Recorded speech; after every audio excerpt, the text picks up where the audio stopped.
మధ్యకాలంలో మన కందుకూరులో అంటే ఇప్పుడు ప్రకాశం జిల్లా కానీ ఇప్పుడు నెల్లూరు జిల్లాలో తీసుకొచ్చింది కందుకూరు దగ్గర గ్రామం. అక్కడ ట్రాక్టర్ నడుపుకొని జీవించే వాళ్ళు తిమ్మల శెట్టి పేరు వాళ్ళు మా కాపులు. అక్కడ స్థానికంగా ఉన్న వాళ్ళ గ్రామం సంబంధించిన అతనే అమ్మ సామాజిక వర్గం సంబంధించిన ఆయన. అతనితో జరిగిన గొడవ చిన్న గొడవ విషయంలో మనసులో పెట్టుకొని వాళ్ళ అన్నదమ్ములు బైక్ మీద వెళ్తుంటే ఫార్చునర్ కారు పెట్టి సినిమాల్లో ఎక్కడ సినిమాలో చూస్తుంటాం ఆ విధంగా ఫార్చునర్ కారుతో గుద్దిచ్చి వాళ్ళ ముగ్గురిని చంపాలని గుద్దిచ్చి కింద పడ్డోళ్ళ మీద మళ్ళీ కారు ఎక్కించి వాళ్ళ మీద కారు ఎక్కించి మళ్ళీ వాళ్ళ కుటుంబ సభ్యులు వాళ్ళ నాన్న వాళ్ళంతా ఫోన్ చేసి ఒక వ్యక్తి అక్కడే చనిపోయాడు, కుటుంబ లక్ష్మీనాయుడు. మిగతా ఇద్దరు భార్గవ్ పవన్ అక్కడ చావు బతుకుల మధ్య ఉంటే కుటుంబ సభ్యులు ఫోన్ చేసి వీళ్ళని కూడా చంపేద్దాం, సాక్ష్యం లేకుండా చేద్దామని చెప్పని చూపిస్తే వాళ్ళు కత్తులను రాడు తీసుకొని వాళ్ళ నాన్నగారు వాళ్ళ ఇంట్లో వాళ్ళందరూ కూడా వస్తే చుట్టుపక్కల పొలాల్లో ఏం జరుగుతుందని చెప్పి పరిగెత్తుకుంటూ వస్తే వాళ్ళని చూసి వెళ్ళిపోయారు. ఇది ఆ వ్యక్తి లక్ష్మీనాయుడు చనిపోయాడు. మిగతా ఇద్దరికి అక్కడ సీరియస్ ఉంటే తీసుకొచ్చి గుంటూరులో ఉదయ హాస్పిటల్లో ఇక్కడ చేర్చారు. అతను కోమాల నుంచి బయటకు వచ్చాడు. కోమాల నుంచి అతనికి నడుము దగ్గర పని చేయట్లేదు. ఇంత దుర్మార్గం భయానకం మీరు ఎక్కడ చూడాలి? మిమ్మల్ని ఏర్పాటు చేయడానికి, మిమ్మల్ని నిర్మాణం చేయడానికి మీకు కాపులం కావాలా?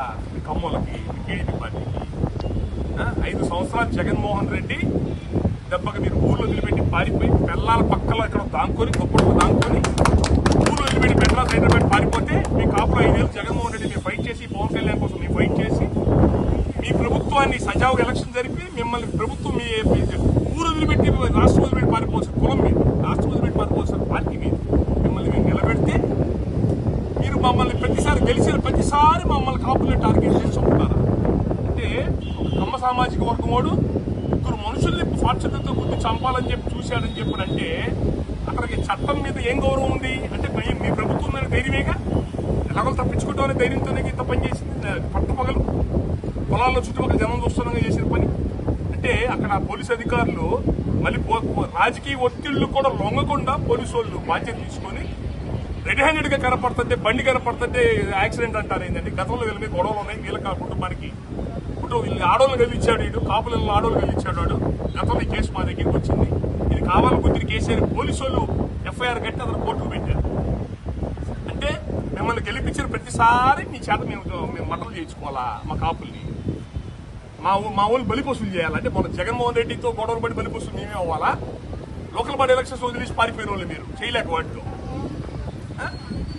మేము నిలబడి మిమ్మల్ని నిలబెట్టి మిమ్మల్ని గెలిపించి ఏదో ముష్టి 20 సీట్లు మీరు పడేసి 20 సీట్లు మిమ్మల్ని గెలిపించాలి. మేము అందరం కలిసి నా పవన్ కళ్యాణ్ చెప్పిన మాట గౌరవించి మిమ్మల్ని గౌరవించి మీ పార్టీకి మేము ఒక అవకాశం ఇస్తే మీరు మా కులాన్ని కక్ష సాధింపిందే మమ్మల్ని ఇబ్బంది లేదు. ఎలాగో మాకు ఎక్కడ ఏ పనులు చేయట్లా, ఏ ట్రాన్స్ఫర్ లేవు, ఎక్కడ రాజకీయ ప్రాధాన్యత లేదు. తొక్కి పారేశారు కాపు కులాన్ని, జనసేన కేడర్ని తొక్కి పారేశారు అన్ని చోట్ల.